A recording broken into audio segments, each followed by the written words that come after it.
बच्चों अस्सलाम वालेकुम। अस पोर रात 8वीं जमात सुन सबक नस्त फुफुज। आज बे अमिक सवाल करें। गोडनिक सवाल तह कमिस किरदार सज काम आय ज्यादा पसंद। जवाब गो अस आय हबन काम ज्यादा पसंद। दुयम सवाल गो कम सजन कथन पे खचव तह चख। अस खच खोज सजन कथन पे चख।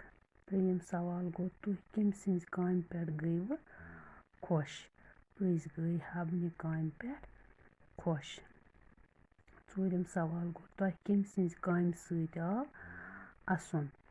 जवाब गो अस आव हबन काम सत असन। अम पत ब्याक सवाल यमन मुहावरन हुंद मतलब लिखियो तो पत करियो पन्न जुमलन मज इस्तेमाल।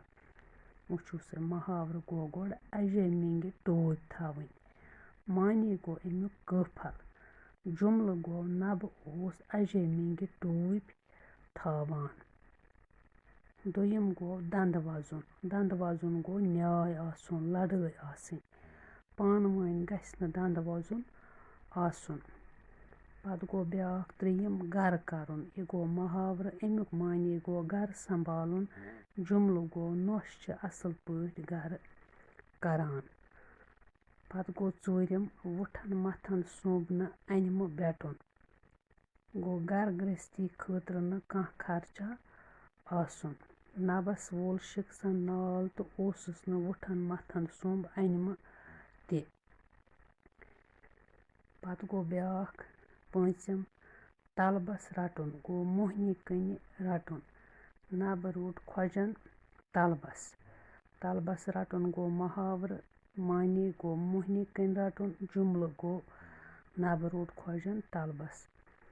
पत गो ब्याक दंदस तल उंगज त्रावन। यह गो मुहावर अमुक मानी गो पछतावन। जुमल गो अकबर ये फेल गो तो त्रवन दंदस तल उंगज। पत गो पांचम गर बजा थवन। यह गो मुहावर मानी गो अमुक गर आबाद थवन। जुमल गो अस सारी छ गर बजा थवान। पत गो ब्याक शेयम मुहावर बलाय खोरन तल वातन। अमुक मानी गो मुसीबत नजदीक वातुन। जुमल गो नबस अस बलाय खोरन तल वचमच। बच्चों तुह लिखियो यम सवाल बे लिखियो मुहावर उमन हुंद मानी तो इहिंद जुमल तो अथ सत मकल्याव अस सबक यह नस्त फुफुज तो इंशाअल्लाह पगह परो पत अस ब्याक लेसन करो शुरू।